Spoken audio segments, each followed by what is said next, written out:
21st Precinct, Sergeant Klein. Who's dead? Who?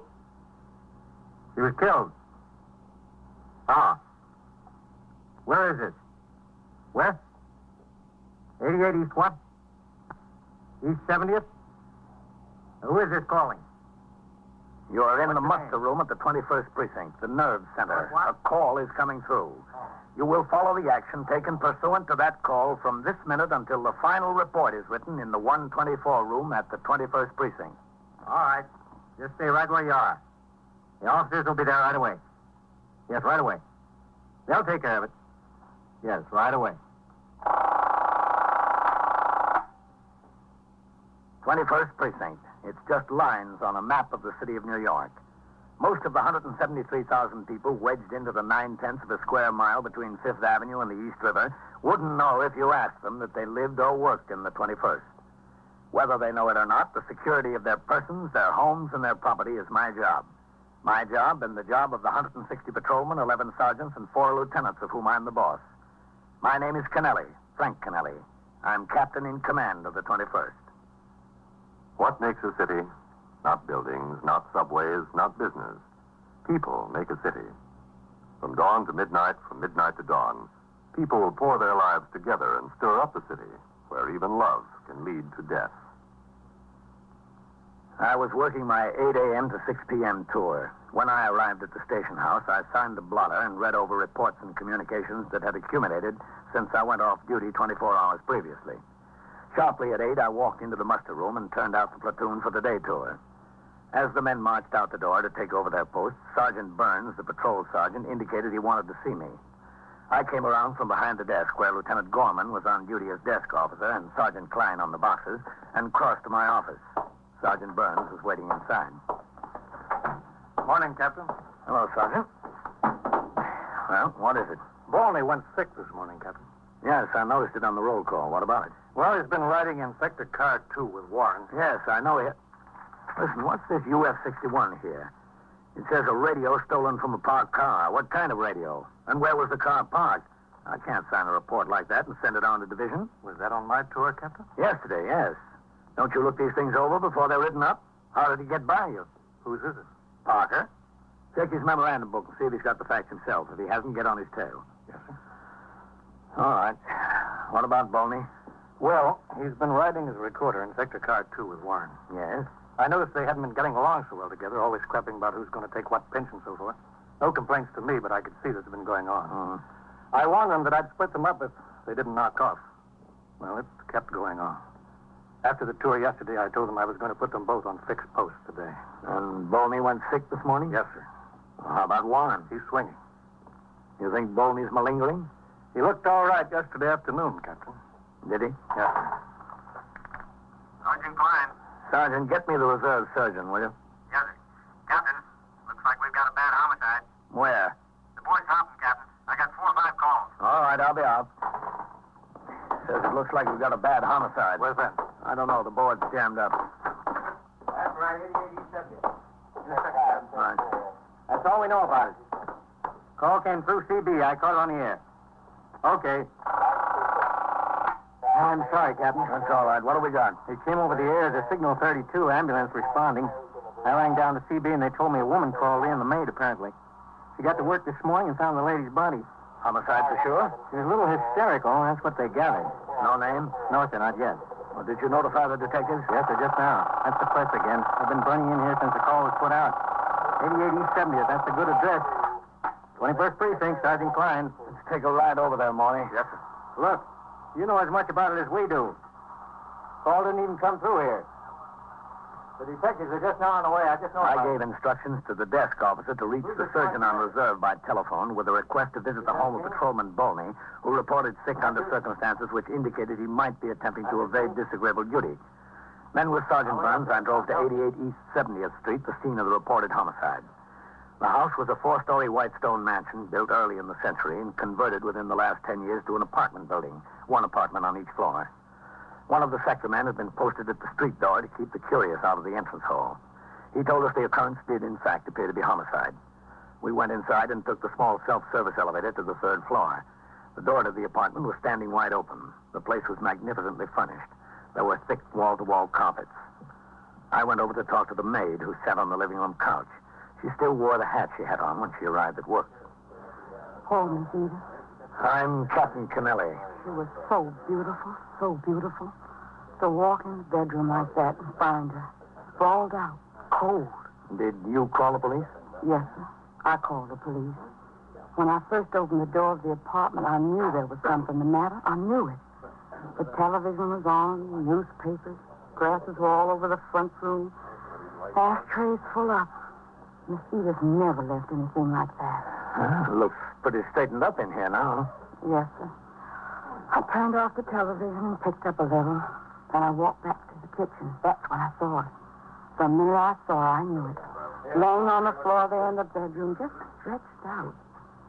That yellow hair she had all turned everywhere. She always had it so neat. So neat, mister. What's your name? My name? Yes. Doris. Doris Rumsey. Ramsey?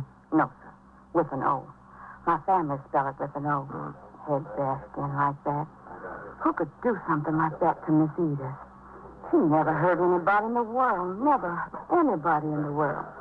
So kind and nice. Where do you live, Doris? 134th Street. Where on 134th Street? 46 West. Poor Miss Edith. Poor sweet little thing. Excuse me, Captain.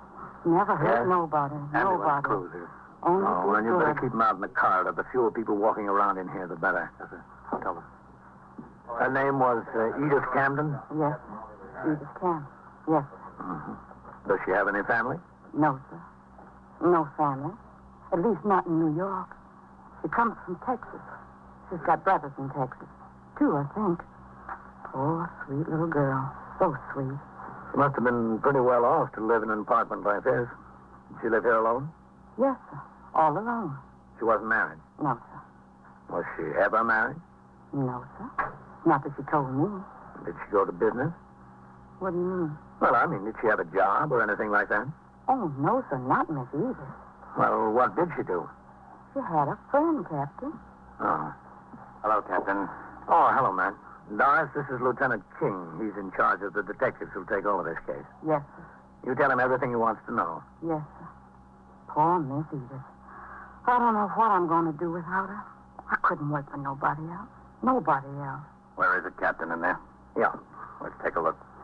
You sit here, Doris, all right? Yes, sir. It's all right. I'm not going no place.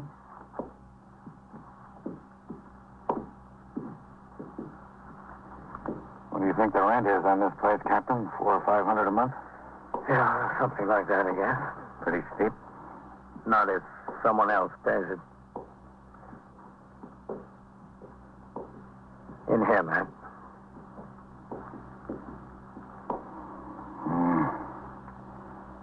Pretty dress she was wearing. Not torn. She wasn't struggling with anyone. No, it doesn't appear that way. That's what she was hit with, I guess. What is it, do you think? I don't know. Looks like a fire tool to me. Hmm. Who was she? What'd she do, do you know? She didn't do anything. She had a friend. No. Well, the tabloids are going to have a field day with this one. It's made to order for them. It sure is. There's all the elements. A mystery, a blonde, and Park Avenue. Yes, sir. Too bad she's not around to read about it. The call had come in at 6 minutes after 8 a.m. It was now 8:25.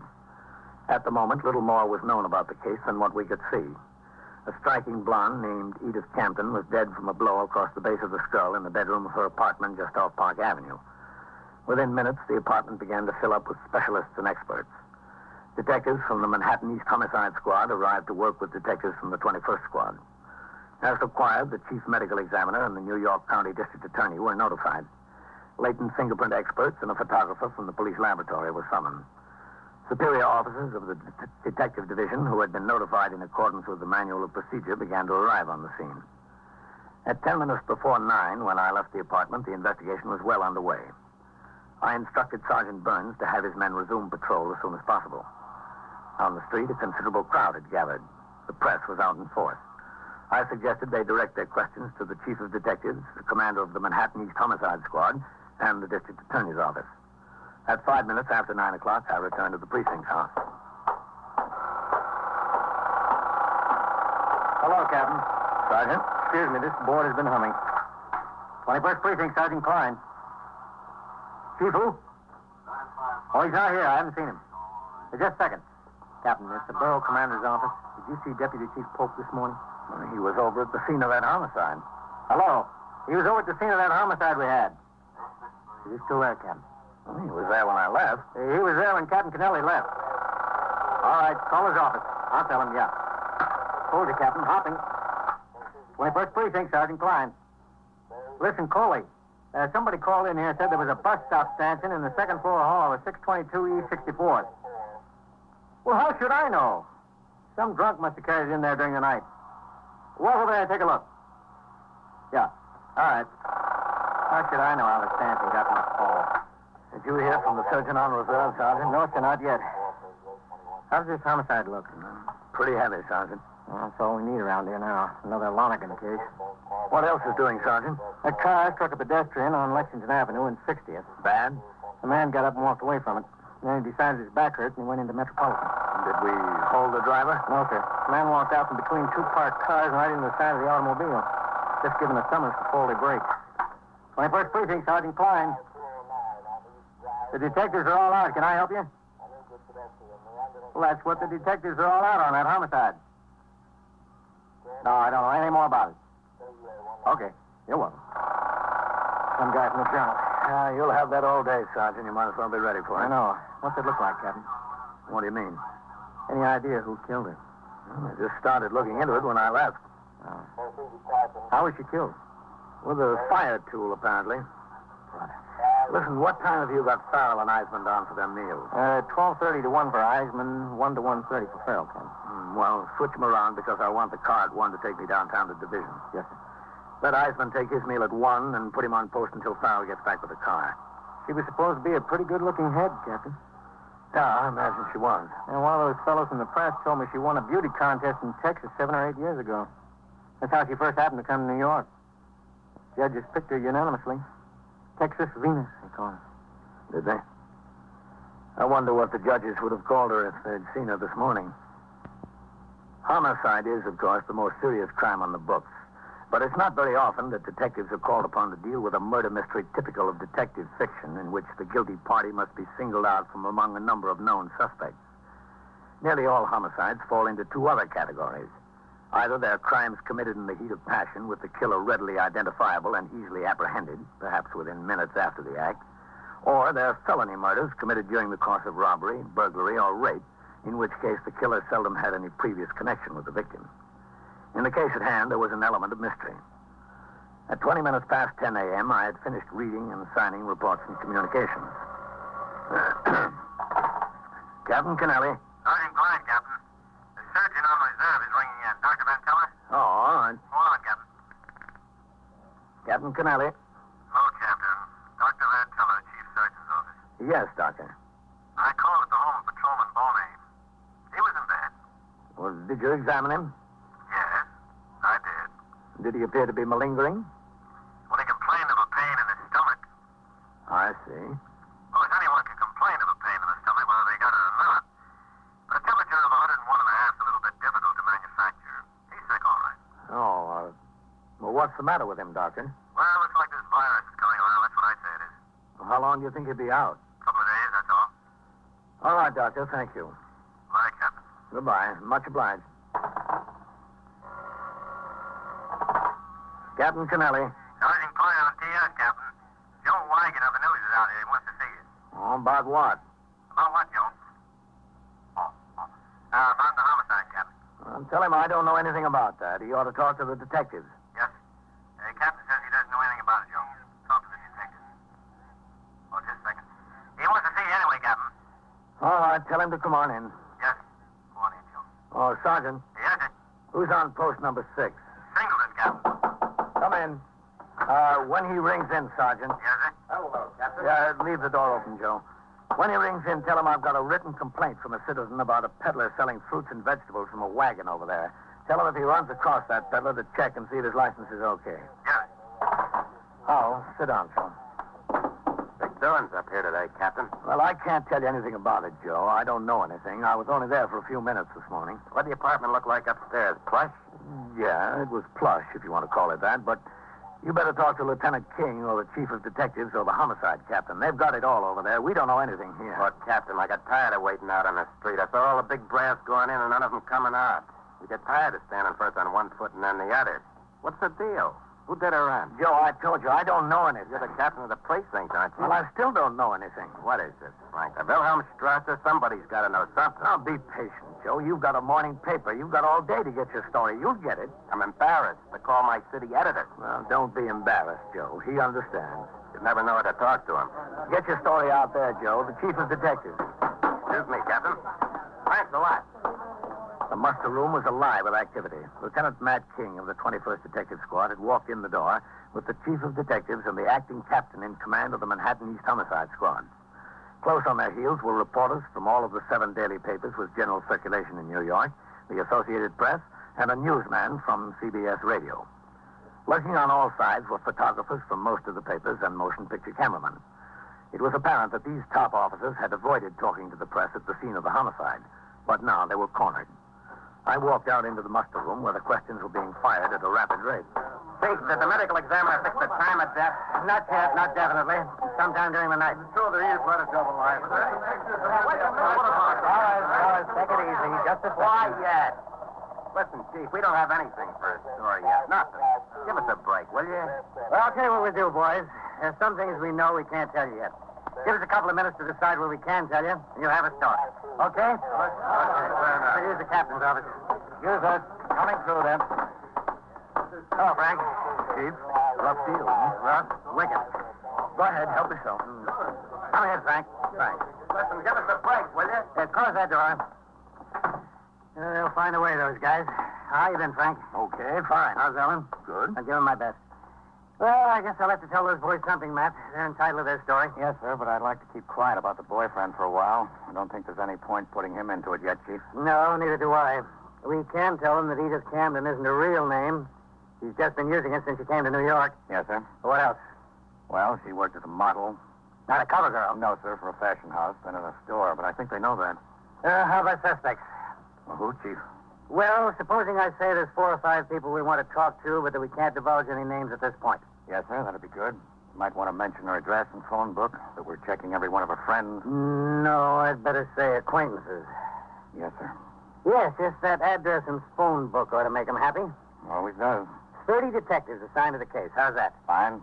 They want to know if there was any evidence of her being killed by a burglar or someone who entered the apartment with criminal intent. I think you can tell them that the place wasn't broken into, Chief. Okay. Want them to let them talk to the maid, Matt? I think all they'll want is pictures of her. We can go that far. All right. Guess that about does it. Frank, let's get together some night, huh? Oh, I'd be glad to, Chief. I'll tell Mary to call Ellen and set it up, okay? Fine. Okay, Matt. Throw me to the wolves. Yes, sir. All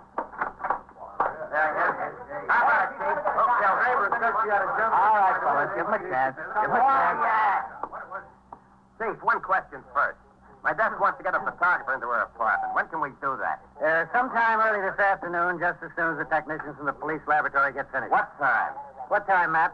1:30 at the latest. Quiet. Quiet. All right, boys, this is the story. We've got 30 men on the job. At this moment, we have no more idea than you do who the killer is. However, there are 4 or 5 people with whom we want to talk about this. Now, in addition to that, Miss Camden had a telephone and address book. A little black book? What color is it, Matt? Baby blue leather. Hey, boy. Now, in addition to the 4 or 5, we'll be in touch with every person listed in her phone book in order to get some idea of her movements yesterday and last night. As I told you before, the ME's office has not yet reported So the press finding had in their regard to story. the time of death. All that could But I be can tell you divulged this. without hindrance to the Killer investigation was given to them. Miss Camden. In a few minutes, the reporters hurried out of the precinct house to find telephone. The chief of detectives and the acting captain of the homicide squad went upstairs to the 21st squad with Lieutenant King. Within an hour, both had left the precinct house. Now started the real work of the homicide investigation.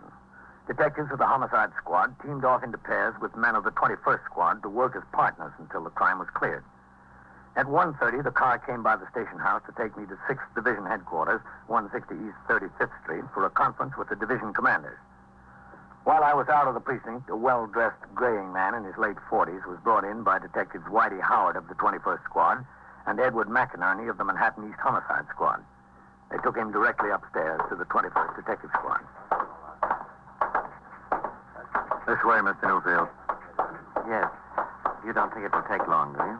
I wouldn't know about that, sir. Come in. Lieutenant, we got Mr. Newfield here. Oh, good. Come in, Mr. Newfield. Oh, thank you. Thank you very much.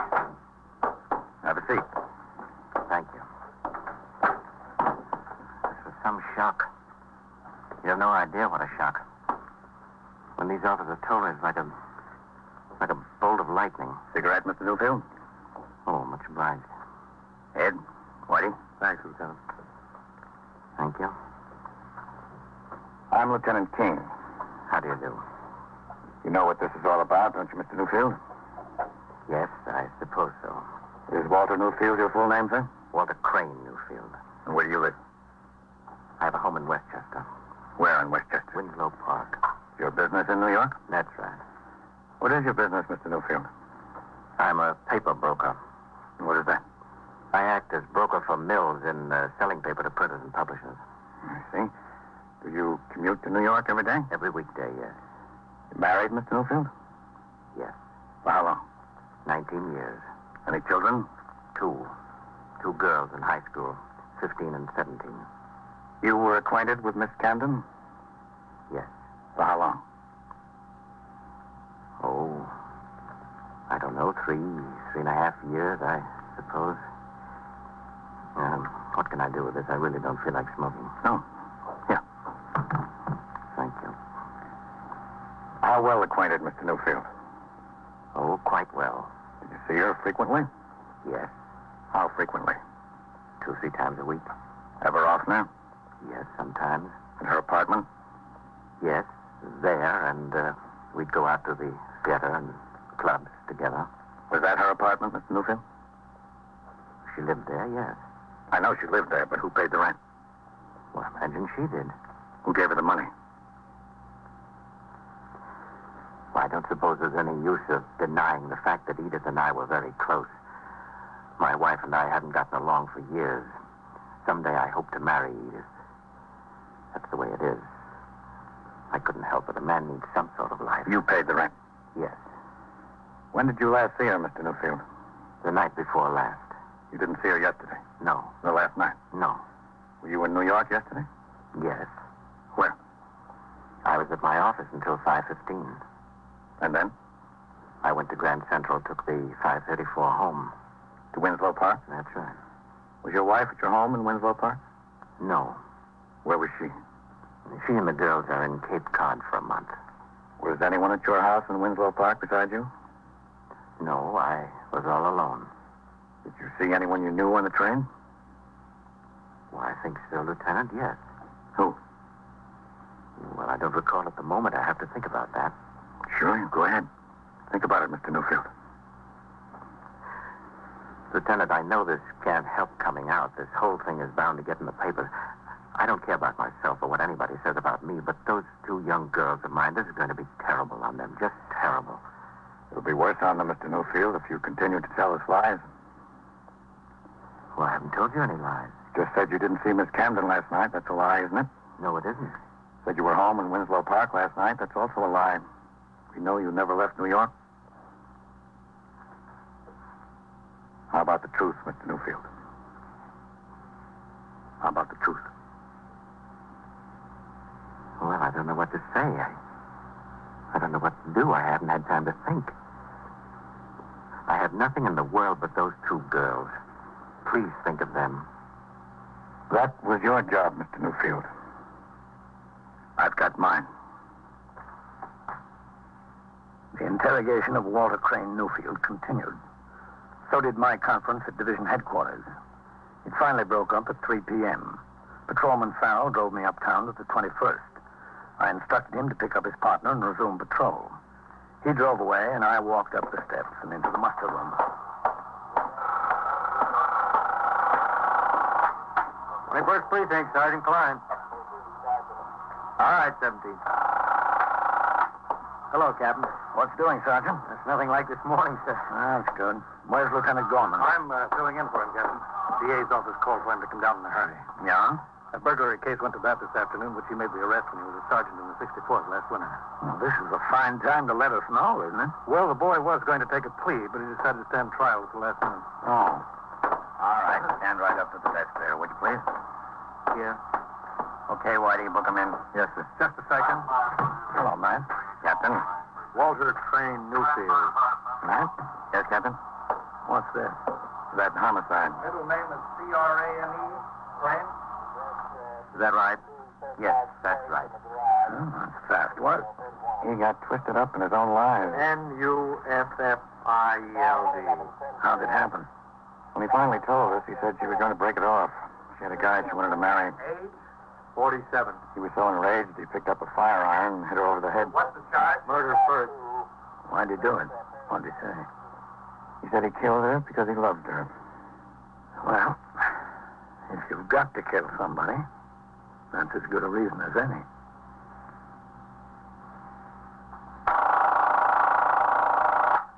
'21st Precinct, Sergeant Klein.